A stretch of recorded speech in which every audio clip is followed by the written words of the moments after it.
Welcome.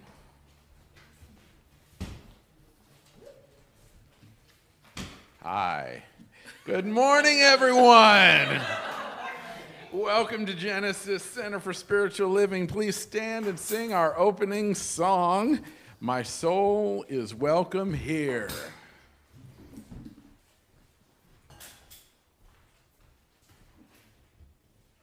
Sound on? Hold on. Redo.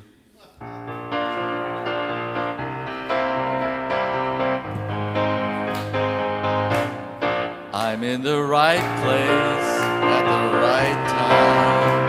I'm just where I'm supposed to be. I'm in the right place at the right time. I'm just where I'm supposed to be.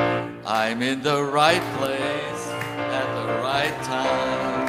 I am just where I'm supposed to be.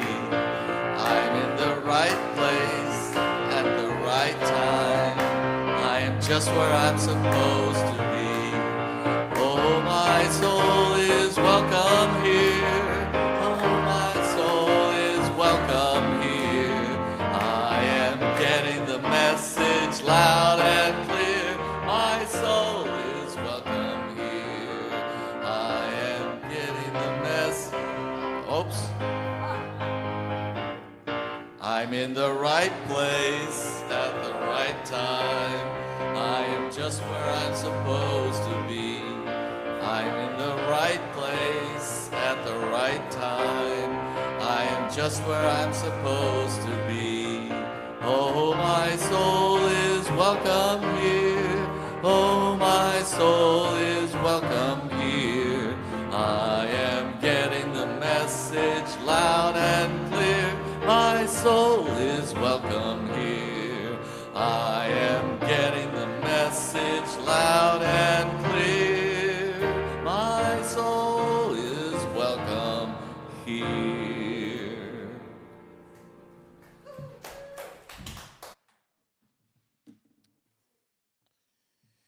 All right, it's wonderful to have you all here. Genesis is a community dedicated to love, inspiring harmony, and creating connections to empower spiritual growth. And we love that you're here to share it with us. My name is Randy, and I will be your host this morning. Our online host today is Eric. If this is your first time watching online, please comment on how you found Genesis. So now let's read with me our mission and vision statements. Mission: we are building a vibrant community, cultivating a garden of spiritual growth, honoring vulnerability, creating a safe place of comfort and peace where all are welcome and accepted. Vision: Genesis is a bright beacon with an unshakable heart of love, accepting all, a home for the soul where we each creatively expressed our spiritual brilliance. All right, announcements.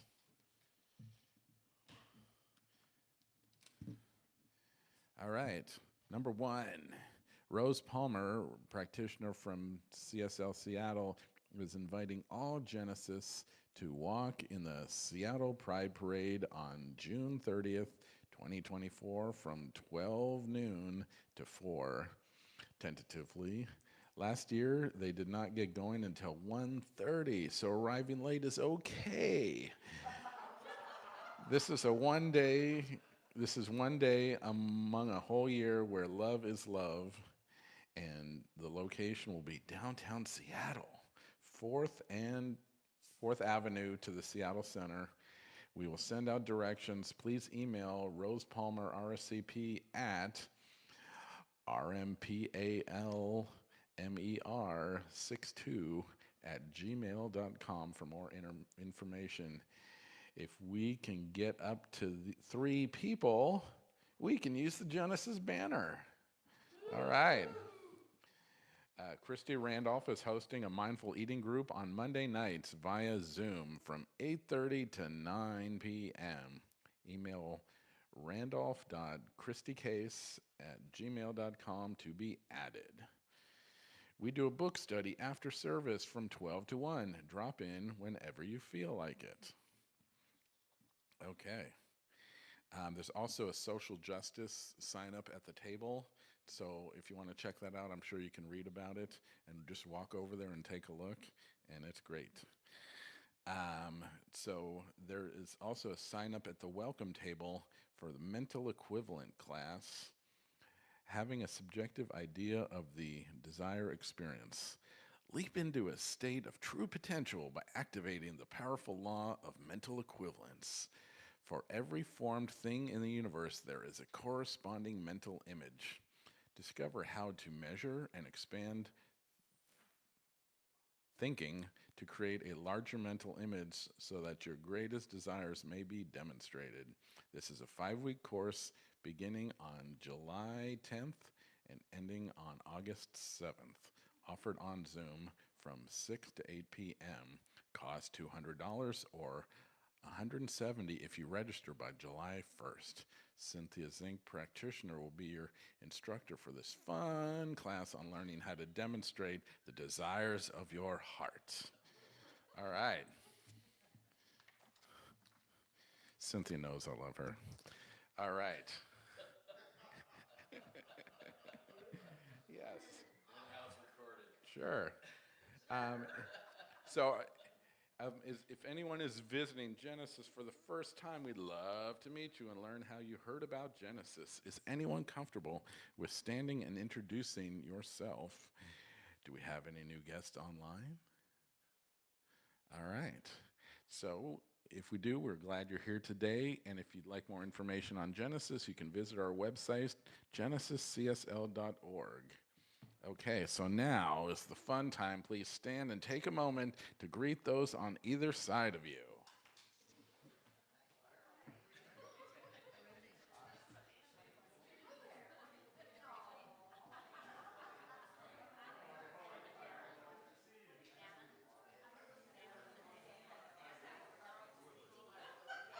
That's good, I guess.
I know, right? What's up with that? Okay. All right, we are back.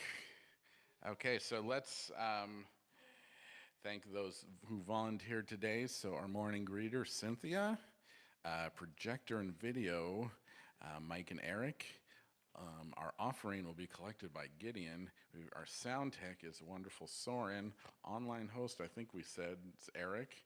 Our service practitioner is the beloved Karen. And as you heard earlier, and we'll hear again, our musical guest is Cal. So, after service, you can meet with Karen in the alcove for prayer if you're interested. So, let's sing our centering song, Breathe and Turn Within.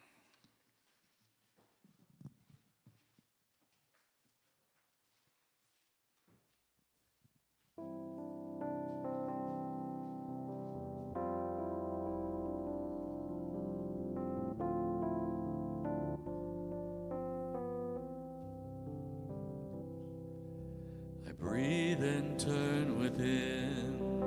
I breathe and turn within. I open up my heart and feel God's presence.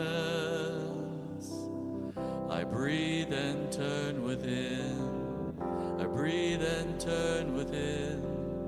I open up my heart and feel God's love. I breathe and turn within.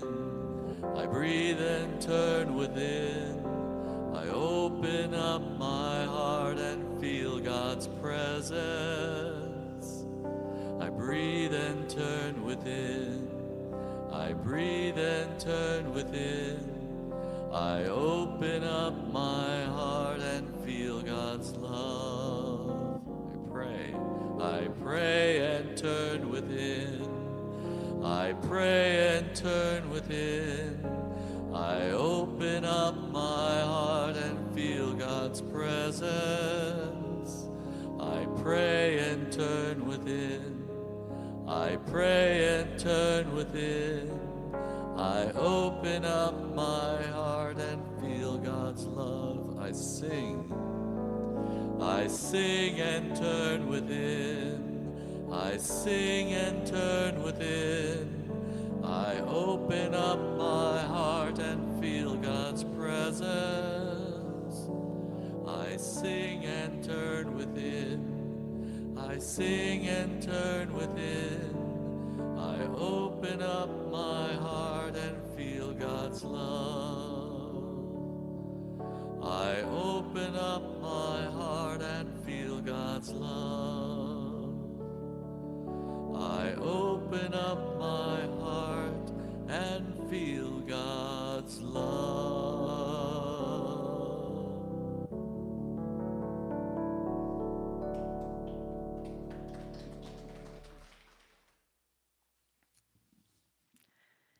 Good morning, my name is Karen Williams. I'm a practitioner here at Genesis Center for Spiritual Living, and I'm going to do some spiritual practice. So we'll begin with the gong, and I will hit that 3 times, and it's an opportunity to take intentional breaths. So 3 intentional breaths with each gong. And then I'll have my reading from Ernest Holmes, 365, and then we'll pray together. No, not a ding, a gong. Trying to upstage me. Stop that.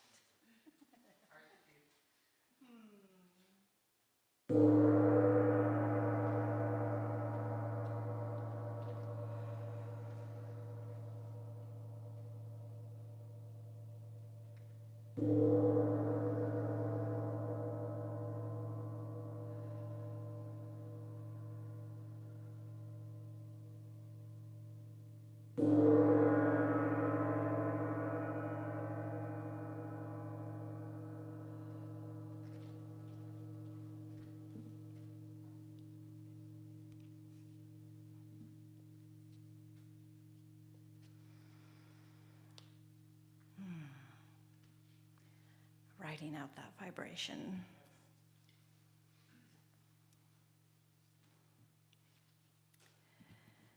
Perfect reality is manifesting in my life. The will of God for me is the will of a boundless life flowing through me. It is the will of joy, of success, of happiness, of peace, of abundance. It is the will of the kingdom of heaven, not absent from this earth, but imperfectly seen. Nothing rewards or punishes me but the immutable law of cause and effect. There is no good that I cannot experience, provided I first embody that good. There is no joy that I cannot reach, provided I first clear my consciousness of anything that would limit this joy in myself or in others.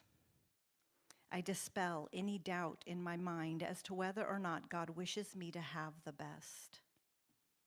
There is no judgment, no condemnation, no criticism. I know that any belief in a power of harm is false. Every such belief is eradicated. There is justice, knowledge, right guidance. Divine intelligence operates through me without confusion, calmly moving forward, progressive, reaching outward. I am guided by infinite wisdom into that light that is eternal. I accept the gift of life for myself and for everyone else. God is right where I am. God is what I am. I enter into the conscious possession of this divine allness, this perfect reality today. I know that it is manifesting in my life, as my life.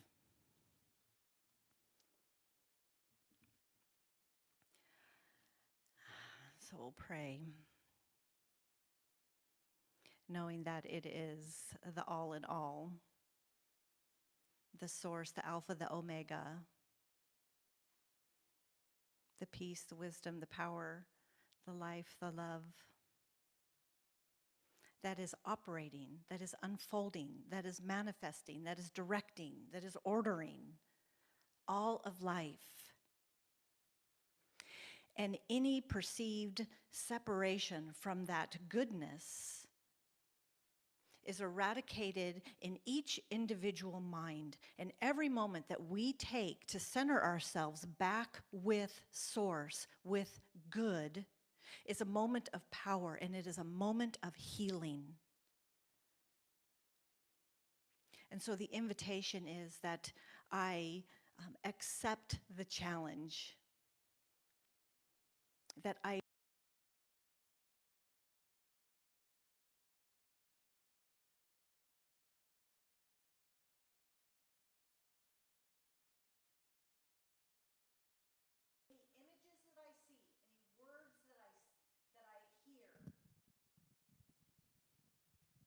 any interactions that I have that do not demonstrate perfect wholeness find their way to healing through my mind, through my choice, through my power, through my presence, that I am a healing force, and I choose good. I choose good. And I demonstrate that in my life. So the invitation has been accepted, the challenge has been accepted, and I move forward in life with that joy, with that presence, with that power, with that abundance, with that love, with that beauty, in, through, and as me.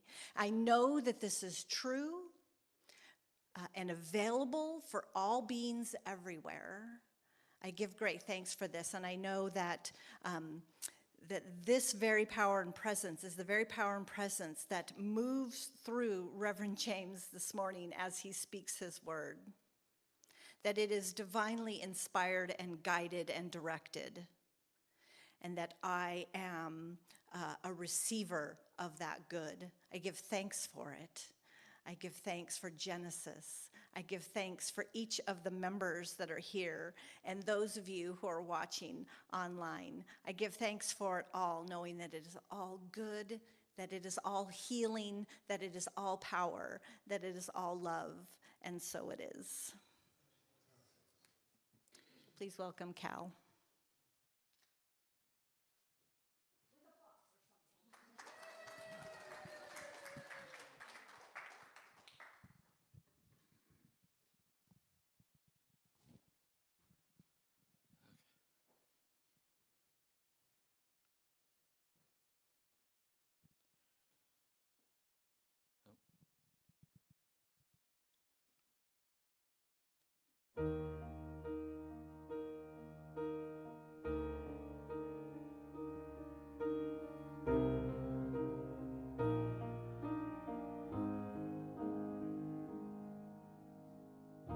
One power, one power, one power. There's one power invisible, yet you see it everywhere and every day. There's one power indescribable, yet you speak of it with every word you say. Mysterious until you know the truth, as simple as the love inside of you. Call it God, call it Spirit, call it Jesus, call it Lord, call it Buddha, Baha'u'llah, angel's wings or heaven's door. But whatever name you give it, it's all one power, can't you see? It's the power of the love in you and me. One power. One power. We speak so many languages, different clothing, different colors, different names. But different is only dangerous when we forget that in the heart we're all the same. We'll remember once we close our eyes to see that such distances were never meant to be. Call it God, call it Spirit, call it Jesus, call it Lord, call it Buddha, Baha'u'llah, Hashem or heaven's door. It's Muhammad, it's your mind, it's your soul, or it's your sign. It's the universe, it's music, Mother Earth or Father Time. But whatever name you give it, it's all one power, can't you see? Whatever name you give it, it's the very air we breathe. Oh, it's the power of the love in you and me. One power. Oh, one power. It's what we are. Oh, one power. Oh.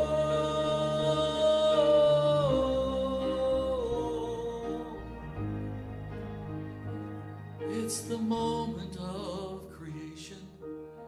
It's an everlasting peace. It's the freedom of forgiveness. It's the sweetness of release. It's the joy of inspiration. It's the sunshine on your face. It's the birthright of all nations. It's the boundlessness of space. It's the beauty of a baby, the serenity of sleep. It's the anger we abandon, for it's love that's most deep. It's what power. Oh, it's what power.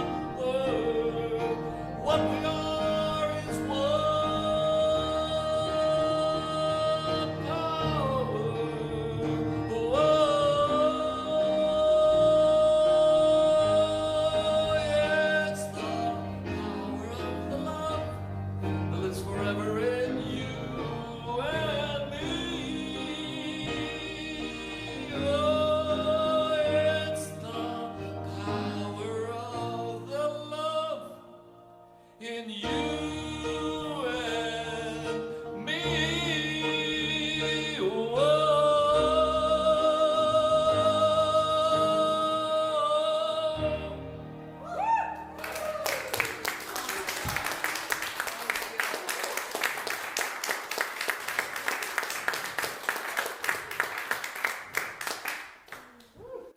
Thank you, Cal, for that example of the one power.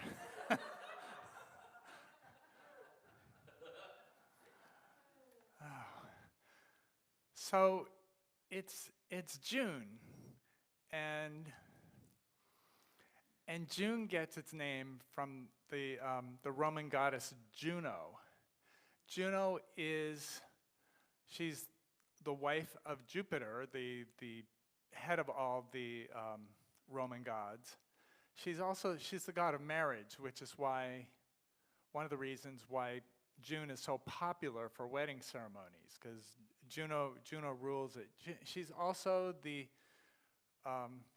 goddess of rejuvenation, hence the word, and creativity, recreating yourself. And so this is when the Romans named this month June.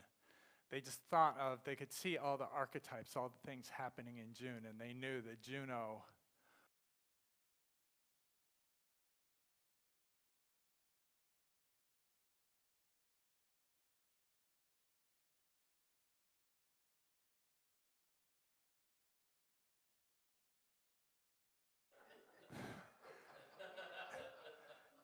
as people have pointed out,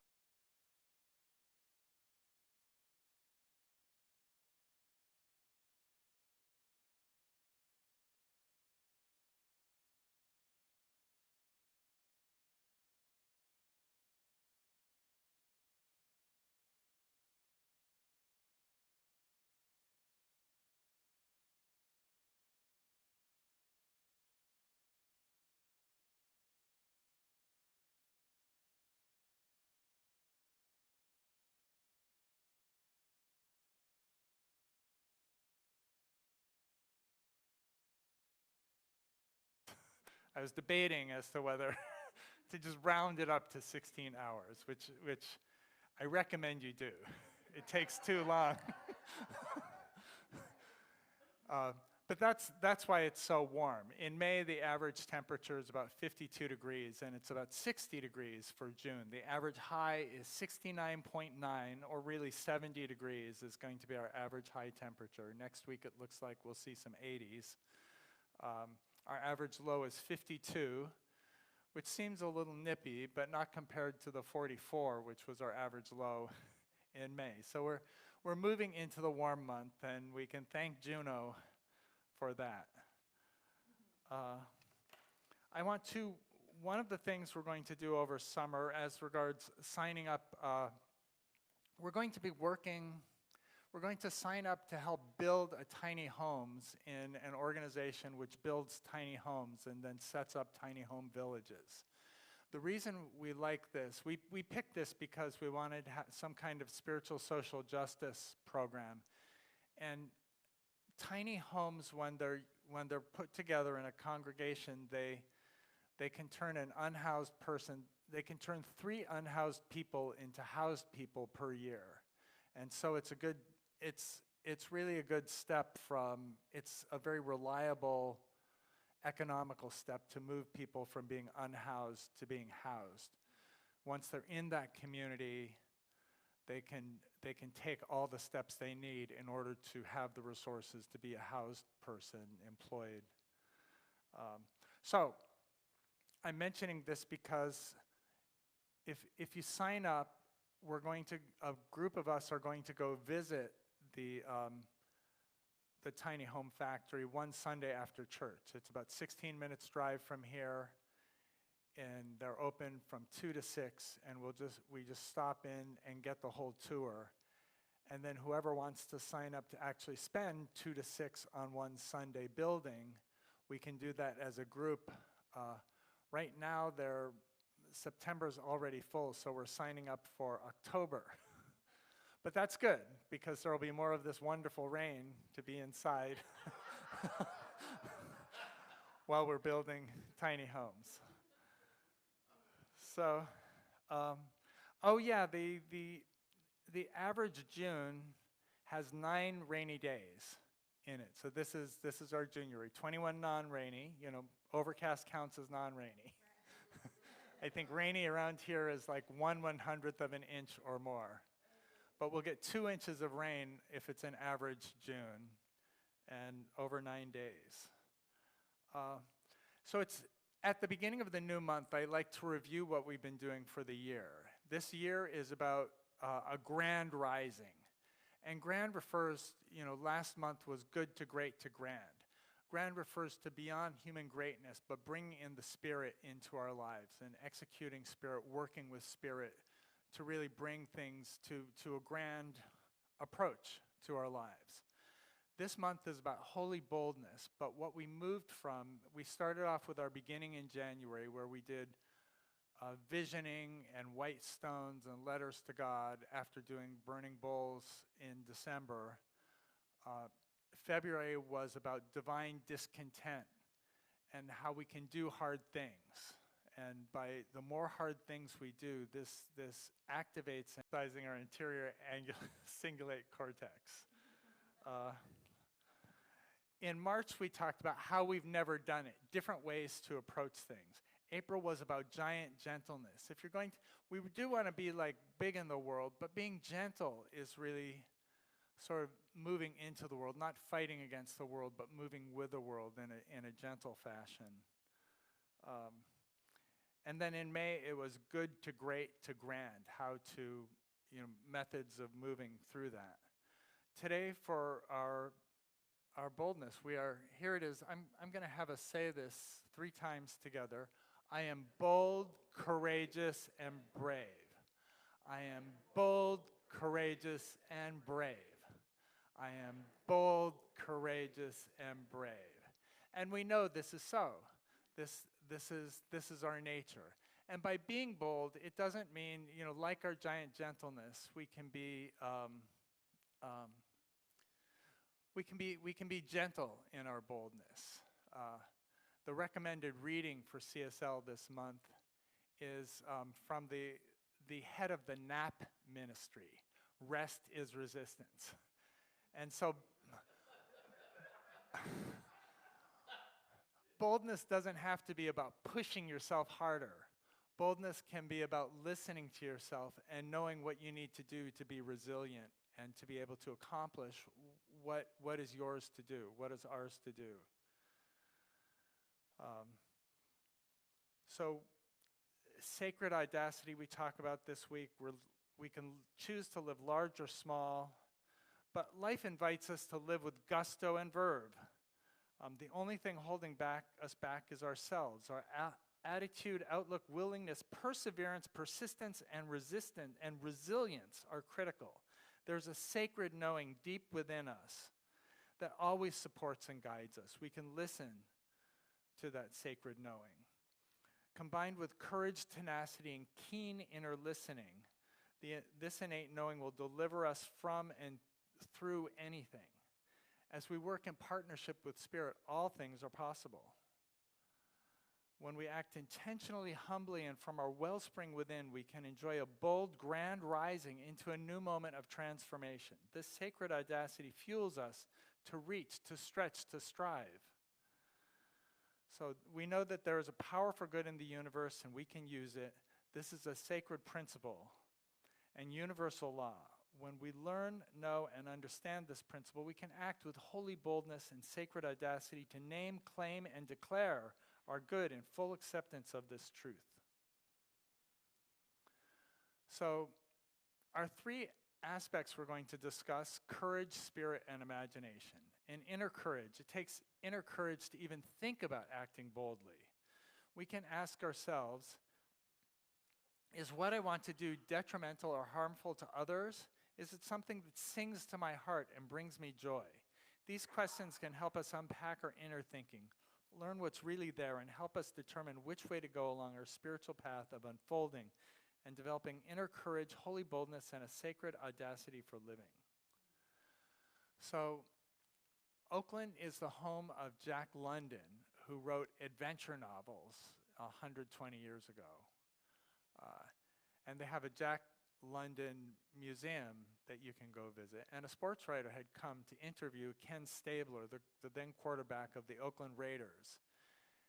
And he was inspired by the Jack London monument. And he said, Jack London said, "I would rather be ashes than dust. I would rather that my spark should burn out in a brilliant blaze than it should be stifled by dry rot. The proper function of people is to live, not exist." And then the quarterback nodded, and the sports writer said, "What does that mean to you?" And Ken Stabler said, "Throw deep."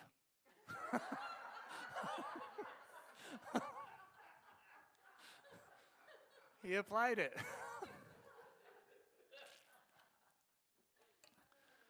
So we can all throw deep. We use our inner sense to make sure there's no interception. And we see somebody's there, and we can do it. The second aspect is tapping into our spiritual connection. And sacred audacity allows us to do things we don't necessarily think we can. The spiritual connection requires trust and faith. Small demonstrations that it's working can be testimonies of the power of the spiritual connection that we're tapped into. And I'll talk to you more about this later, but everybody has a prayer card on their seat, and prayer demonstration is something I will give you a little more of a talk about writing down. But it's because every time we notice that a prayer had a positive impact on our lives, that exercises our prayer muscle, that makes our prayers, each future prayer, that much more powerful. And since prayers work outside of time and space, you can pray now for things to happen in the past. And there have been experiments that indicate that works. So the more powerful your future prayers are, the more powerful your present prayers are. So I think this is what Jesus meant when he said the rich get richer and the poor get poorer, is your prayer life can be richer. The more you affirm your prayer life, the more you practice your prayer life, the more powerful it'll be. And if it's not doing that great, you can change it. It can be the kick that moves you to uplift yourself. So I want to talk about February 1429. So this was 595 years ago, and a 16-year-old cross-dressing teenager woman showed up, girl, I'll call her, at the court of Charles VII of France. And she said, "God tells me I'm going to give you a kingdom. Will you accept it?" And Charles VII said, "Okay." He wasn't quite sure to make of this boldly audacious teenager, but he wanted a kingdom, and it didn't look like he was going to get one because the English controlled the vast majority of France, and a lot of the French nobles had allied with the English, and it really looked like France was going to become a province of England. But Charles was in line for the throne, and if he could, he'd like it. And what this woman did, Joan of Arc, she wrote a letter to the King of England saying, "The maid promises and certifies that if you do not leave France, she and her troops will raise a mighty outcry as has not been heard in 1,000 years." And so the king got the letter. We're not sure what he did. He certainly didn't leave France right away. The city of Orleans was the biggest city, sort of under control of the French, and it was under siege by the English, and it was in trouble. And Joan of Arc showed up there with a small group of followers to try to relieve the siege. And she fought, and it was hard, it was difficult. They were making a difference. One of the nice things is people were inspired, and people, when they heard about the Maid of Orleans, that's actually what they called her after she won. Spoiler alert. Uh, sorry about that. But they came, and one day she like fell down exhausted in her bed, and she had a voice tell her, "You need to get up and go to this church of Saint Catherine de Fouerbois." And Fouerbois means fire in the woods. It's like a forest fire in St. Catherine's Church. And she went there and she found a sword behind the altar. This is France is well known for its magic swords, and this was one of them.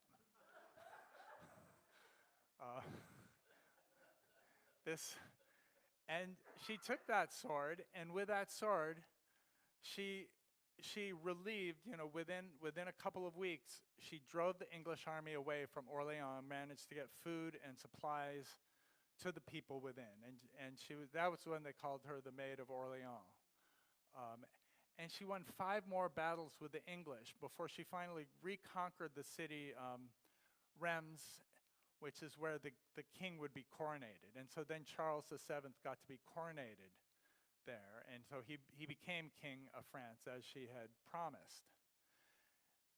Now the question is, how did this peasant girl come to dress up like men and lead armies?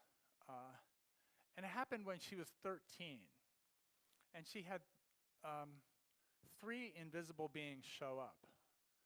One was Archangel Michael, and Archangel Michael is, I think it's in the Bible, he's head of God's armies. He's traditionally head of God's armies. And I know he shows up in the book of Revelation, one of my favorite books. Genesis is a really good one too.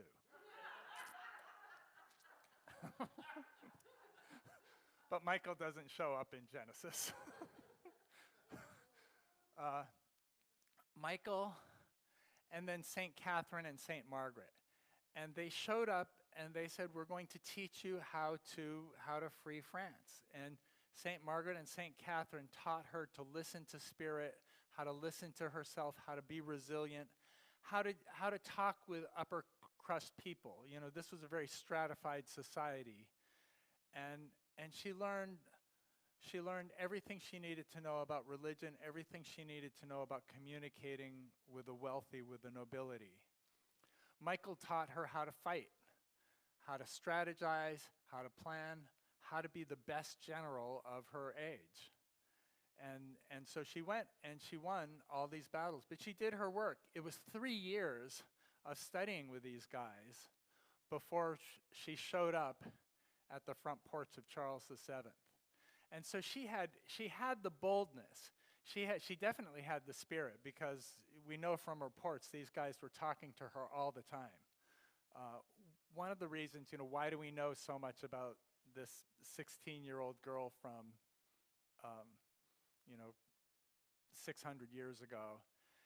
And first off, everybody was amazed. I mean, it was the talk of Europe.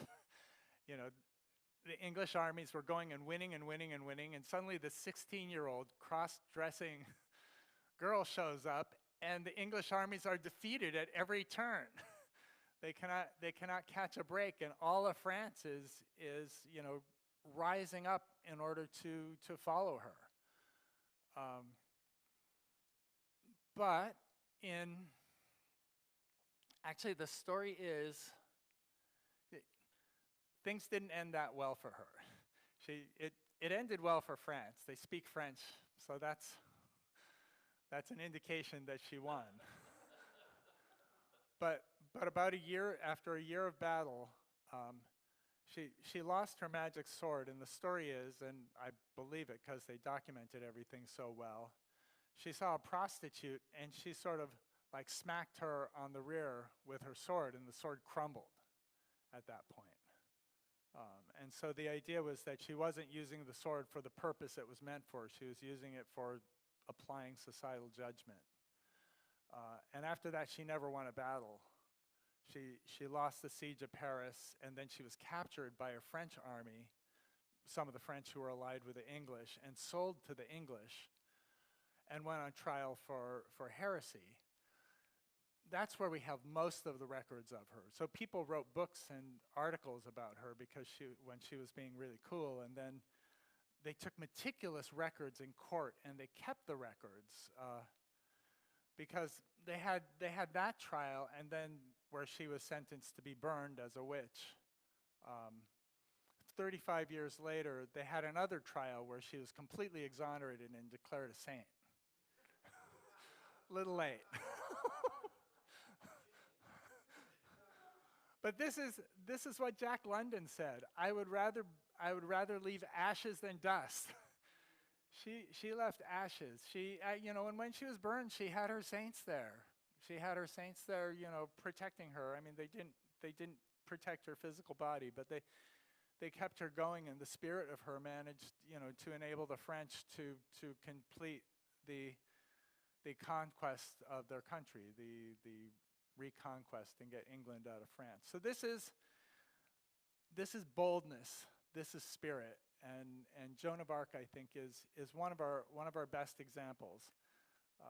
I love the thought, not all of us. It's funny because in ministerial school, you run into all kinds of people who do have people like Saint Michael. One of the people who, one of my Sunday school teachers at Seattle Unity was always talking to archangels. He had them all around him, and so you sort of had to break through the archangels in order to have a word with him. But it's good because he had that power and that presence. Most of us hear spirit in a different way. We hear it we feel it, in our insides. In fact, what I want to do is at this point do a short.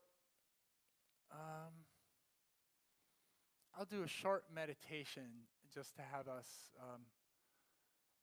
listen to spirit a bit. So let's make yourself comfortable. Let's breathe into our hearts.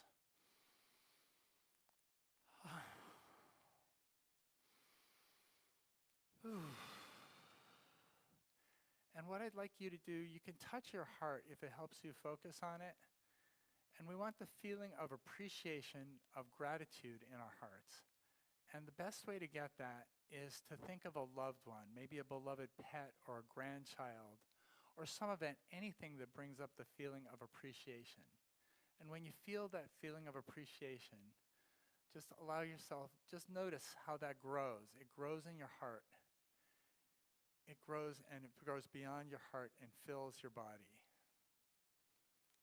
And we feel we can allow yourself to lean back into that feeling of gratitude, of appreciation. And notice how it enfolds and surrounds you. It interpenetrates every cell. That love, that gratitude, that ease. This is our very nature. This is the nature of God, and it's the nature of us.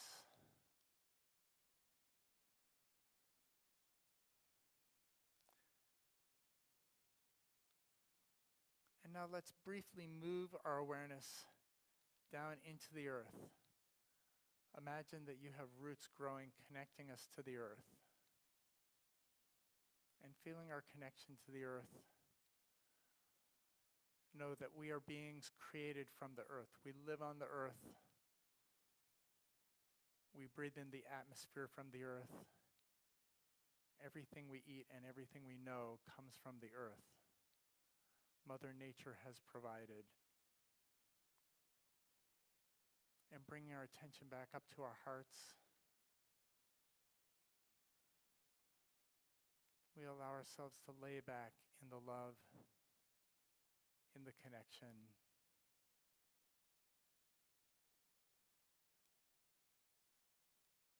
And our heart is the center of God as our best friend, our perfect mother, father,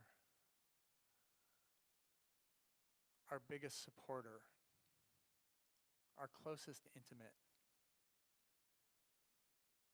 our beloved, our deeply beloved.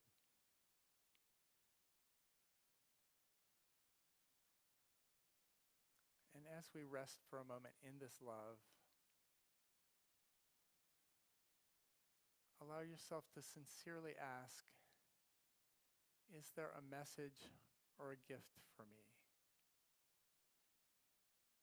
And then sit in the silence. It might not come now. It might come any time during this day. Or it might come now.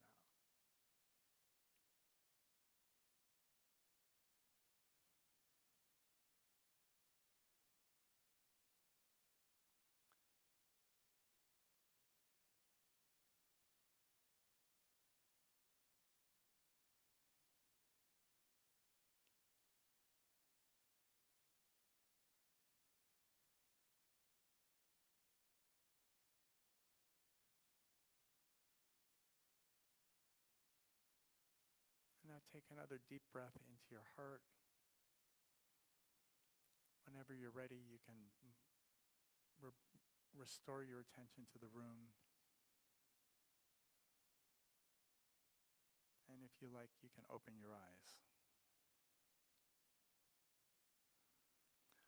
Soren Kierkegaard said, if I were to wish for anything, I should not wish for wealth or power, but I would wish for the passionate sense of what might be, for the eye which forever young and ardent sees the possible.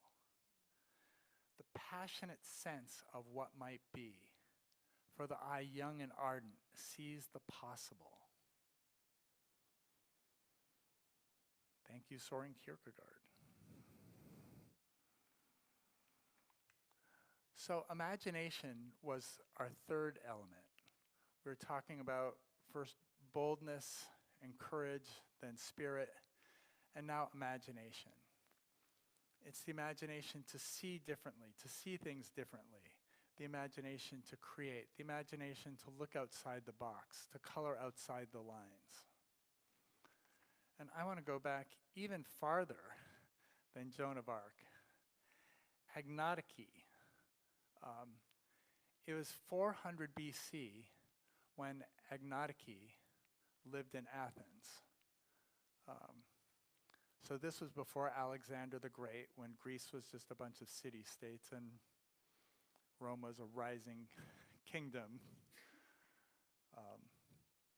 far away. And Agnodike noticed that there was a whole lot of death in childbirth, a whole lot of death of mothers, a whole lot of deaths of newborn children. And she thought, this is no good. I want to fix this.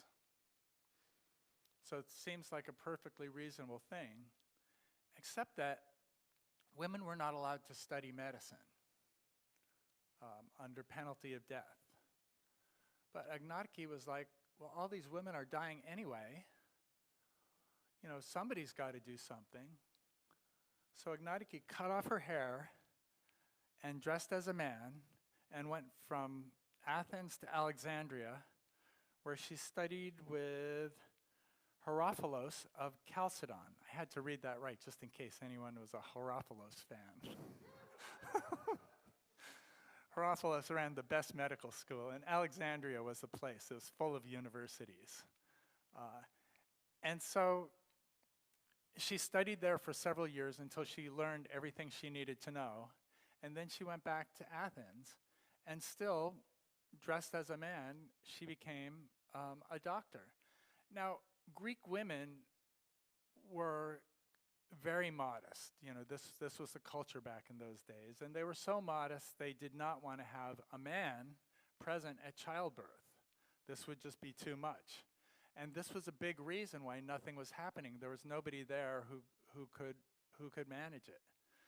But word got around quickly that Agnodike was not an ordinary doctor, and so modesty wasn't a problem.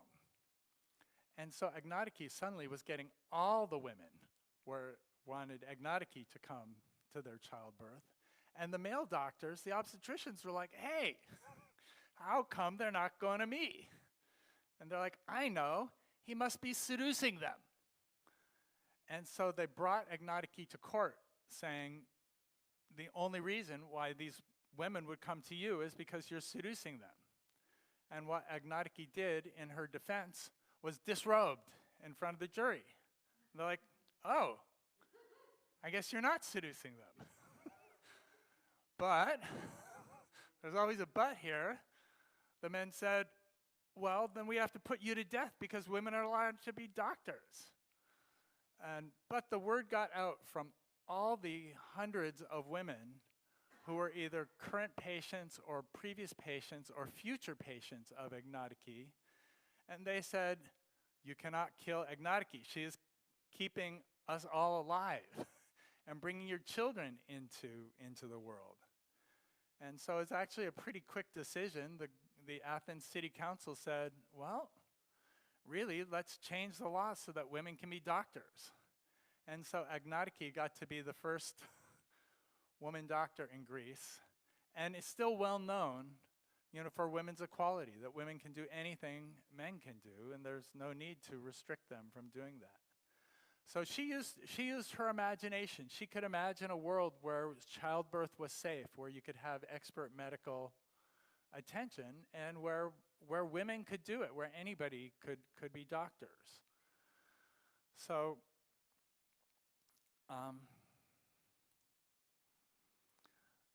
like Agnatiki and Joan of Arc, we are courageous, imaginative, and inspired. And Ken Stabler, the Oakland Raiders quarterback, we'll give it to him too. Throw deep. we can do it. So let's again say together 3 times, I am bold, courageous, and brave. I am bold, courageous, and brave. I am bold, courageous, and brave. And even if we're bold in taking a nap, we can boldly take a nap and be resilient. So we find Spirit everywhere present. Spirit is bold, courageous, and brave. We know and we can feel that presence of Spirit, bold, courageous, and brave, surrounding us, enfolding us, interpenetrating every cell. This boldness, courage, and bravery is at our very core. We never leave it, and we are grateful for it. We know that it is the very nature of the universe, and we release. As we release and let go of this prayer, we know that boldness, courage, and bravery follows us everywhere, is always accessible to us and to everybody we work with, everybody in the universe, because it is the very nature of creation. And this is so. So it is. So it is. And now I'm going to, as promised, I'm going to encourage you to fill out your prayer card. The first thing I'd like you to fill out is the demonstration side. If you've ever had a prayer, and if your card isn't on your seat, it might be under it, or in another seat. If you write what I prayed for and any kind of positive result you've ever noticed. If you've never had one, I would still say what kind of result you think you might have. Now, not only does the demonstration help you exercise your prayer muscles, it also helps inspire our practitioners, our prayer corps, who take these cards and pray over them. And they get to see what the results are, and it strengthens their prayer muscles as well. And then on the other side, for your actual prayer, you can pray for yourself, you can pray for someone else, you can do a prayer of gratitude that your world is so wonderful, you can pray for a better world, a more wonderful world than we currently have. You can pray. I often I try to use the news as a prayer request because a lot of the world needs prayer. So anything or anyone you want to pray for, feel free to put it down, knowing that power, that boldness, that bravery, that courage is within you, and it's within everybody to make a difference. All of us together are more powerful and more courageous than any of us by ourselves.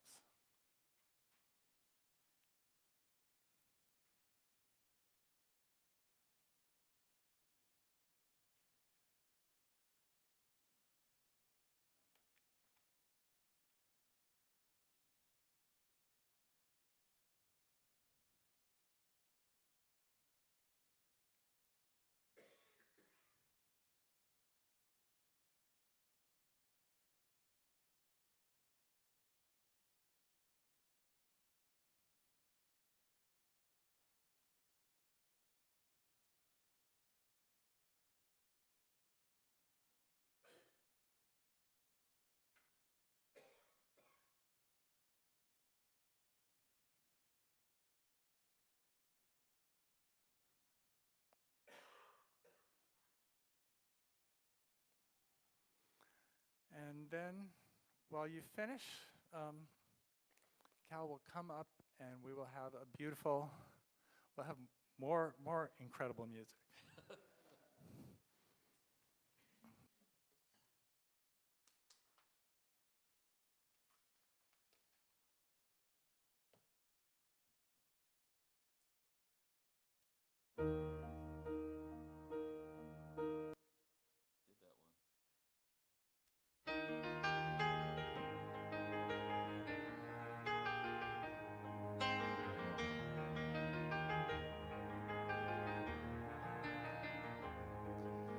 Remember as a child you dreamed of flying to the sky. Now there's nothing stopping you but the doubts inside your own mind. You know that you can be whatever you would like to be. Your time has finally come. The world is ready now to see you. Let your love unfold. Let your love unfold. It will change the world starting with you. Let your love unfold. Let your love unfold. It will change the world starting with you. Yes, you have the power to make anything so. Only you and God know where you are truly meant to go. Rest assured that all your dreams are born to come true if you just find the strength inside and let it shine on through you. Let your love unfold. Let your love unfold. It will change the world starting with you. Let your love unfold. Let your love unfold. It will change the world starting with you. Love for your own beauty and the beauty of the world. Love for the poor man, the rich man, for little boys and girls. Love for the birds singing, the sun bringing the spring. Love for the skies above, love for most everything.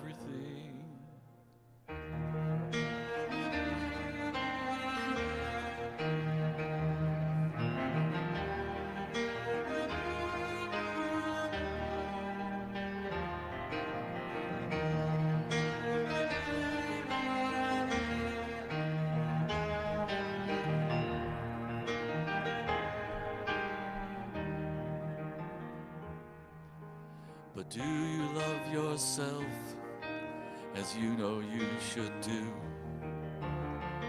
You are a child of God, there's no wall you can't break through.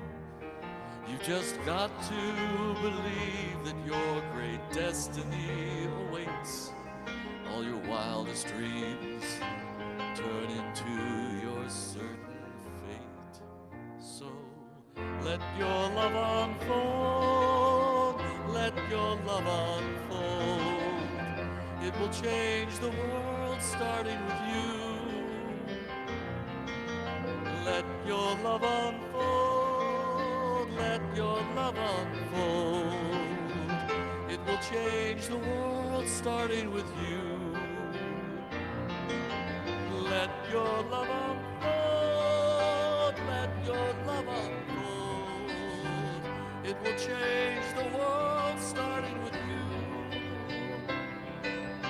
Let your love unfold. Let your love unfold.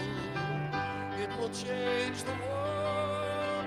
It will change the world. It will change the world. Starting with you. Starting with you and you and you and you and you and you and you. Starting with you.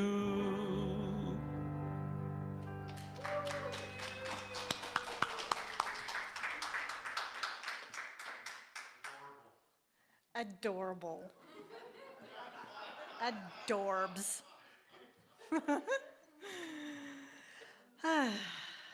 Thanks, Cal. Our center is supported by God, and we welcome you to be a part of how God's love shows up. If you're on Facebook, please visit our website at genesiscsl.org, or you can text your tithes to 206-800-7595.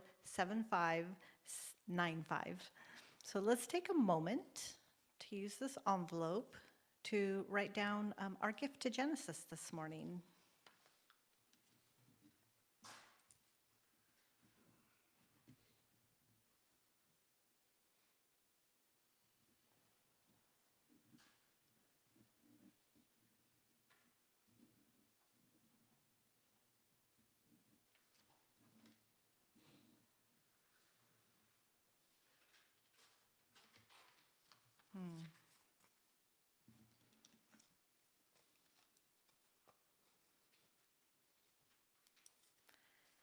So if you feel called to, you can go ahead and hold your offering and your prayer near to your heart as we say our offering blessing together.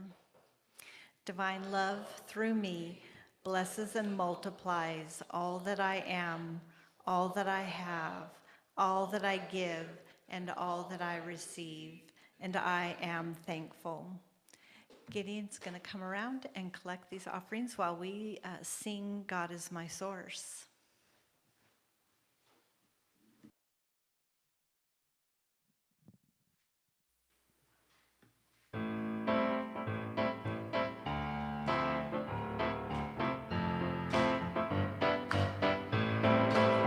God is my source, God is my power, God gives me everything I need. So I give thanks for all my blessings, God gives me everything I need. God is my source, God is my power, God gives me everything I need.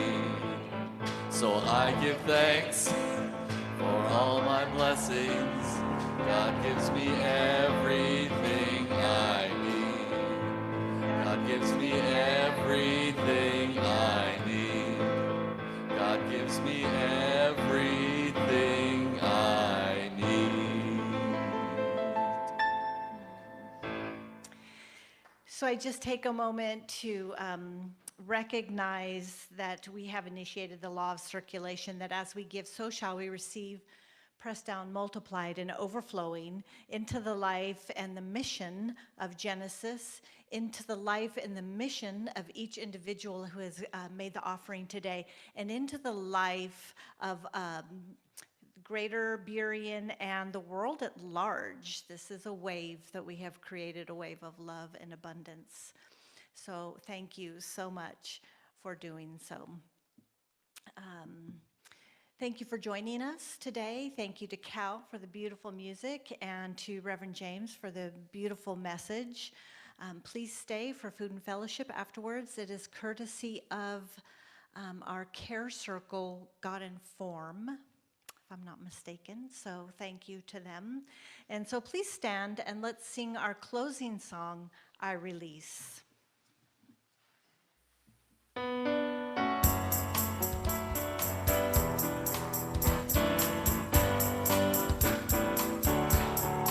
I release and I let go. I let the Spirit run my life, and my heart is open wide. Yes, I'm only here for God. No more struggle, no more strife. With my faith I see the light. In the Spirit, yes, I'm only here for God. I release and I let go. I let the Spirit run my life, and my heart is open wide. Yes, I'm only here for God. No more struggle, no more strife. With my faith I